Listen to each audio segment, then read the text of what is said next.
Okay, hello everyone. Today's our fifth lecture on Verilog Hardware Descriptive Language.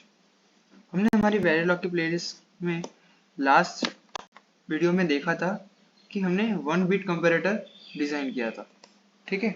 सो आज हम उसी 1 bit comparator का use करके 2 बिट कंपैरेटर बनाएंगे. ठीक है. सो ये है मेरी सोर्स फाइल जो कि मैंने ऑलरेडी बना के रखी है. और अब हम यहाँ पर 2 बिट कंपैरेटर डिजाइन करेंगे यूजिंग वेरिलॉग. ओके. सो हम 2 bit comparator 1 bit comparator use करके बनाएंगे. ठीक है. सो मैंने यहाँ पर ऑलरेडी 1 बिट कंपैरेटर का कोड लिख के रखा है. तो हम इसी का यूज करके हम 2 बिट कंपैरेटर बनाएंगे. ठीक है. सो ये 1 बिट कंपैरेटर में आप देख सकते हो ए और बी हमारे इनपुट्स हैं और स्मॉल ई एल और जी हमारे 3 आउटपुट्स हैं, जिससे हमें क्या पता चलेगा कि ए और बी में से बड़ा कौन सा है, छोटा कौन सा है और एक दोनों इक्वल है कि नहीं है. अगर इक्वल हुए तो ई आएगा, अगर लेस ए छोटा हुआ बी से तो एल और अगर ए बड़ा हुआ बी से तो जी. ओके. हमने इनपुट डिक्लेयर किया, आउटपुट डिक्लेयर किया और then assign E equals to A XNOR B, then assign L equals to A bar B and then assign G equals to A B bar और then and mod.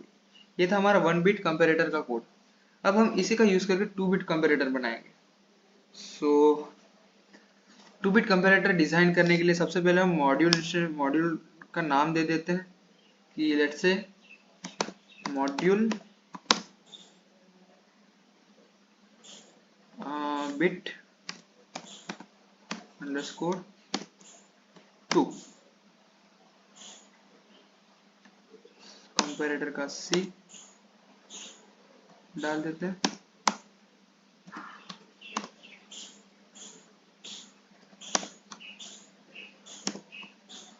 Okay. अब हम inputs और outputs लिखेंगे इसके अंदर bracket के अंदर. अब हमारे पास इनपुट्स यहाँ पर 2 बिट्स के होंगे. ठीक है. सो मैं अभी इनिशियली कैपिटल ए और कैपिटल बी लिख रहा हूँ. ओके. और हमारे पास उसके आउटपुट कौन कौन से होंगे, कैपिटल एल, जी और ई. ओके. सो अब हम इसको ओवर करेंगे, देन इनपुट और आउटपुट डिक्लेयर करेंगे. इनपुट. अब यहाँ पर हम एक नई चीज सीखेंगे जो कि है वेक्टर. अब हमको पता है कि यहाँ जो ए और बी है वो हमारे पास 2 बिट्स के हैं, तो हमें उसको एक नए तरीके से हम डिक्लेयर करेंगे. कैसे? स्क्वायर ब्रैकेट करेंगे और उसमें लिखेंगे हम 1:0 ब्रैकेट ओवर और ये कैपिटल है. इस चीज का मतलब क्या हुआ कि हमारे पास ए है वो 2 बिट का है, एक तो ए नॉट और एक ए वन. ठीक है. मीन्स हमारे पास क्या है, 2 बिट है, एक तो है ए वन और है ए नॉट. ठीक है. अब इसमें से एमएसबी और एलएसबी कौन सी है? सो एमएसबी है हमारी 1 और 0 means LSB means A one A not. ठीक है. अब हमें सेम बी के लिए भी करना है, तो हम सेम लाइन सेमीकोलन डाल के सेम लाइन हम लिख सकते हैं कि इधर सिर्फ बी कर दो. ओके. लेकिन हम ऐसा नहीं करेंगे, सिर्फ हम डायरेक्टली ए है उसमें कॉमा बी डाल देंगे. मतलब उसका मतलब यही हुआ कि ए और बी दोनों 2 बिट के हैं. कौन से? एक ए वन ए नॉट और दूसरा बी वन बी नॉट. ध्यान रखना हमेशा ये 1 है जो एमएसबी है और 0 है वो एलएसबी है. ठीक है. अब आउटपुट डिक्लेयर करते हैं. सो आउटपुट क्या होगा, कैपिटल एल कॉमा जी कॉमा ए। सो अब हम करेंगे इंस्टेंशिएट वन बिट कंपैरेटर को, ठीक है। सो उससे पहले हम आ जाते हैं हमारी ये डायग्राम पे, जो कि है 2 बिट कंपैरेटर की यूजिंग 1 बिट कंपैरेटर। ये पहला 1 बिट कंपैरेटर जिसको हम बोल नाम दे देंगे C0, और ये है दूसरा मीन्स C1। ओके, पहले कंपैरेटर के आउटपुट है हमारे पास L0, E0 और G0, और दूसरे कंपैरेटर के दूसरे 1 बिट कंपैरेटर के L1, E1 और G1, ठीक है। अब हम ये गेट का यूज करके हमने 2 बिट कंपैरेटर बनाया है, ठीक है। अब हमें पता है कि a लेस देन b का एक्सप्रेशन क्या आता है 2 बिट कंपैरेटर के लिए। हमने हमारे डिजिटल इलेक्ट्रॉनिक्स की प्लेलिस्ट में हमने 2 बिट कंपैरेटर के बारे में पढ़ा ही है, सो मैं उसकी लिंक आपको डिस्क्रिप्शन में दे दूंगा। सो हमारे पास a लेस देन b का एक्सप्रेशन क्या आता है पता है ना आपको, और a इक्वल्स टू b और a ग्रेटर देन b, ठीक है। a लेस देन b का एक्सप्रेशन क्या आएगा कि a1 बार डॉट b1 प्लस a1 और b1 का XOR इंटू a0 बार b0, ठीक है। ये हमारा हुआ लेस देन का एक्सप्रेशन। फिर इक्वल्स टू का क्या होगा, बस हम दोनों बिट्स को XNOR ले लेंगे कि a0 XNOR b0 into a1 XNOR b1, ठीक है। और हमारे पास a ग्रेटर देन b का क्या आएगा, a1 b1 बार प्लस a1 और b1 का XNOR इंटू a0 b0 बार। ये हमारा हुआ ग्रेटर देन का एक्सप्रेशन, ठीक है। सो बस उसी एक्सप्रेशन को हमने एक लॉजिक डायग्राम में कन्वर्ट करके यहाँ पे ड्रॉ कर लिया है, ठीक है। अब हमने सिर्फ नाम दे दिया है, ये जो हमारे पास ये वाला फर्स्ट गेट है इसको हम लेट से नाम दे देते हैं G2, इसको हम नाम देते हैं लेट से G3, ठीक है। और ये हमारे पास इक्वल वाले को हम नाम देते थे G1, ओके। सो इस वाले को हम नाम दे देते हैं लेट से G4, इसको और इस गेट को हम नाम देते हैं G5, ओके। सो आप देख सकते हो कि ये जो G3 गेट है उसके इनपुट्स कौन से हैं, एक तो L0 और दूसरा है E1, ओके। मीन्स A1 और B1 का XOR into A bar B, तो ये क्या हुआ हमारा एंड गेट जाएगा, और वो उसका आउटपुट और हमारा दूसरा कौन सा L1 का आउटपुट वो हमारा आएगा और गेट में, और उसका एट द एंड आउटपुट हमें मिलेगा लेस देन, जो कि हमारा 2 बिट का लेस देन का एक्सप्रेशन होता है, ठीक है। और इक्वल्स टू के लिए सिंपल है, एक E0 और E1 दोनों को एंड गेट से जोड़ दो, सो हमारा 2 बिट का इक्वल्स टू का एक्सप्रेशन मिल जाएगा। और ग्रेटर देन के लिए क्या किया है, एक तो सेम E1 और दूसरा इनपुट कौन सा G0, उसका एंड लिया, उसका आउटपुट और दूसरा कौन सा इनपुट G1 उसका और लेके हमारे पास 2 बिट कंपैरेटर का ग्रेटर देन का एक्सप्रेशन आ जाएगा। सो हम इसी पूरे लॉजिक डायग्राम को हम कोड से लिखने में कैसे होता है वो देखेंगे, ठीक है। सो हमने इनपुट और आउटपुट इनिशिएट कर दिए हैं। अब हम क्या करेंगे, इंस्टेंशिएट किसका करेंगे, 1 बिट कंपैरेटर। सो हमने यहाँ पर 1 बिट कंपैरेटर का मॉड्यूल का नाम दिया है bit _ 1 _ c। सो हम यहाँ पर लिखेंगे bit _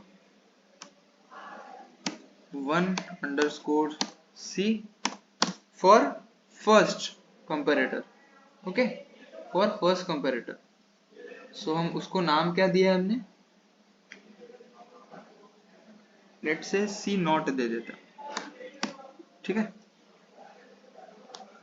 अब हम कैसे लिखेंगे, जिस हिसाब से यहाँ पर लिखा है A B E L और G, उसी हिसाब से हम इधर भी लिखेंगे। सो ब्रैकेट अब हमने यहाँ पर वेक्टर यूज किया है तो हमें उसको उस तरीके से लिखना पड़ेगा। कैसे? यहाँ पर पहली बीट आएगी मीन्स ए नॉट वाली। सो हम लिखेंगे ए स्क्वायर ब्रैकेट 0, ओके, फिर comma B square bracket 0, comma. अब इसके आउटपुट कौन कौन से होंगे? E not, comma L not, comma G not. Bracket हम ओवर कर देते हैं एंड देन सेमीकोलन।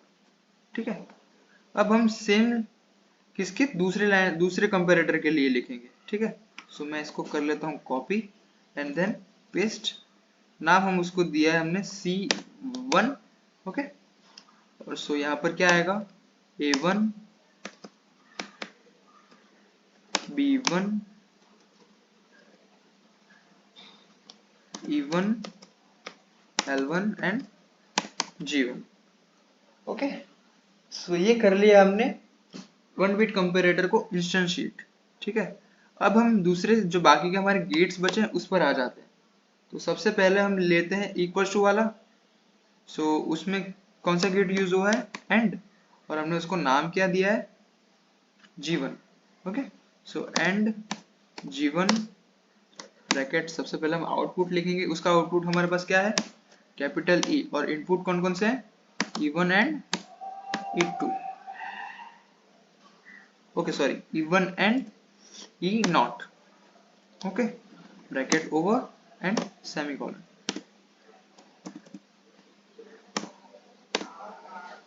अब हम दूसरा गेट लेते हैं G2, जो कि इनपुट में है हमारे पास एक E1 और दूसरा G0, और उसका आउटपुट क्या हमारे पास? W1। So and G2 bracket में W1 comma W1 comma E1 comma G0, bracket हो सेमीकोलन। अब हम हमारे पास थर्ड गेट कौन सा है? एंड G3 के इनपुट्स के आउटपुट कौन से हैं? W2 कॉमा, एक तो E1 तो होगा ही फिक्स,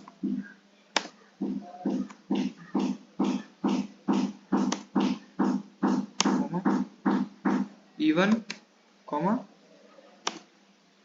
L0, ब्रैकेट और सेमीकोलन। अब जो हमारे पास जो और गेट बचे हैं उसको हम डाल देते हैं। और गेट का नाम क्या है? G4 and G5। G4 के आउटपुट क्या है?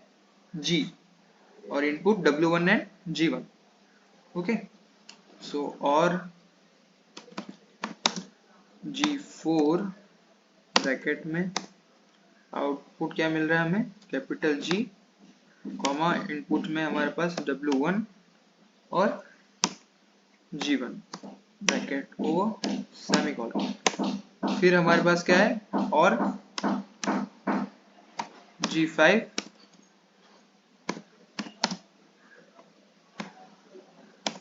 आउटपुट क्या मिलेगा हमें? Capital L, comma W। Input कौन कौन से हैं देख सकते हैं आप? एक तो है W2 और दूसरा है L1, ओके। सो W2 कॉमा L1, ब्रैकेट हो सेमीकोलन, एंड में एंड मॉड्यूल, ओके। सो ये हमारा 2 बिट कंपैरेटर का कोड। इसको हम सेव कर लेते हैं एंड देन हम इसका देखेंगे स्कीमेटिक डायग्राम, ओके। सो ये हमारे पास schematic diagram of 2 bit comparator, जहां पर ये पहला 1 बिट का कंपैरेटर है, दूसरा 1 बिट का कंपैरेटर, और ये इक्वल टू का आउटपुट जहां पर एक एंड गेट यूज हुआ है, और ये ग्रेटर देन का आउटपुट जहां पर एक एंड गेट और एक और गेट का यूज हुआ है, और ये लेस देन का आउटपुट जहां पर एक एंड गेट और और गेट का यूज हुआ है। ठीक है, अब हम देखते हैं इसकी टेस्ट बेंच, जिससे हमें इसके वेवफॉर्म्स मिलेंगे। सो टेस्ट बेंच हमारे पास ये रही। हमने कैसे लिखी है टेस्ट बेंच, जरा देख लेते हैं। कि एक तो नाम दे दिया हमने, bit underscore 2 underscore C TB test bench 4। अब हमने क्या सीखा था कि टेस्ट बेंच में हमारे इनपुट्स रजिस्टर से डिफाइन होते हैं और आउटपुट वायर से डिफाइन होते हैं, तो मैंने वो चीज लिखी है।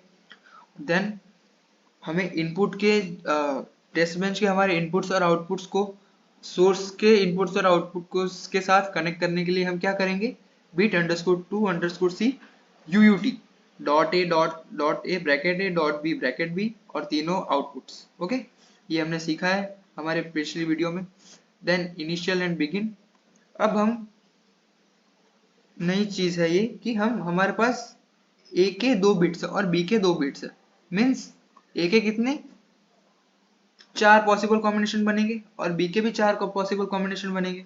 सो हम कंपैरिजन करने जाए तो टोटल कितने कॉम्बिनेशन होंगे, इस ए के 4 और बी के 4 मीन्स 4 into 4 16 टोटल कॉम्बिनेशन बनेंगे। ठीक है, अगर हमारे पास एंड बिट का एन बिट हो तो उसके पॉसिबल कॉम्बिनेशन कितने होते हैं, जनरल फॉर्मूला है 2:2l। ठीक है, हमारे पास यहाँ पर कितनी बिट्स है, 2 बिट। सो 2 into 2 मीन्स 4 मीन्स कितना हो जाएगा ये 16। तो हमारे पास टोटल 16 कॉम्बिनेशन आएंगे, जो कि हम 16 कॉम्बिनेशन तो नहीं लिखेंगे, बस उसमें से हम थोड़े उठा लेते हैं। जैसे कि 2-B01 मीन्स बाइनरी में है और 2 बिट है और उसकी वैल्यू क्या है 01 मीन्स 1 मीन्स डेसिमल में कितनी हुई वो 1 हुई। और फिर B हम लेट से ले लेते हैं 10 मीन्स 2।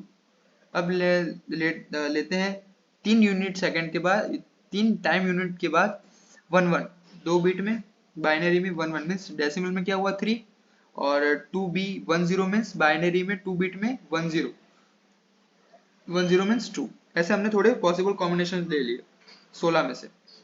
और देन मैंने 7 यूनिट टाइम के बाद मैंने डॉलर फिनिश कर दिया, मीन्स इतने जो हमारे कॉम्बिनेशंस हैं वो हमें वेवफॉर्म्स दिखाएंगे और उसके 7 टाइम यूनिट के बाद वो वेवफॉर्म्स जनरेट होना बंद हो जाएगा, मीन्स वो बस उतने ही दिखेंगे, वो पॉसिबल लूप्स नहीं बनाएंगे हमारे पास। ठीक है, इसका फिनिश किया हमने तो उससे हमें ये फायदा होगा। देन मैंने जो यहाँ बिगिन किया था उसको एंड किया और देन एंड मॉड्यूल। ठीक है, सो ये थी हमारी टेस्ट बेंच। अब इसको जरा रन करके देख लेते हैं, रन सिमुलेशन।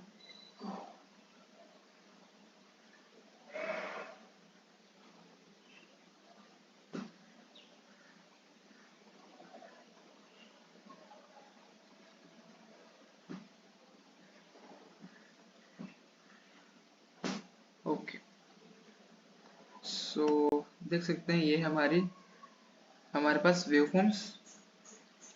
अब हम एक एग्जांपल लेते हैं कि लेट्स से दिस, जहाँ पर हमारी ए की वैल्यू क्या है 1 और बी की वैल्यू है 2 और हमारे पास क्या मिलेगा 1 लेस देन बी है, मीन्स एल हमारा 1 होना चाहिए और बाकी के दोनों इनपुट्स 0। अब हम लेते हैं 3-2 मीन्स ए ग्रेटर देन बी है, सो जी 1 होना चाहिए। अब हम लेट से लेते हैं 0-0, ओके 0-2, सो 1 एल पे 1 आएगा। ठीक है, लेट से लेते हैं हमारे पास दोनों इनपुट 0-0, तब हमारे पास E1 आ रहा है, मीन्स दोनों इक्वल है। अब अगर हम ये ले A और B दोनों 2-2 तो भी हमारे पास E1 आएगा और L और G 0 आएंगे। ठीक है, सो ये था 2 bit comparator using 1 bit comparator in Vivado software. ठीक है, यूजिंग वेरिलॉग कोड। सो हमने देखा 2 बिट कैसे डिजाइन करते हैं। ठीक है, सो आज का ये टॉपिक यहाँ पर खत्म होता है। So thank you so much.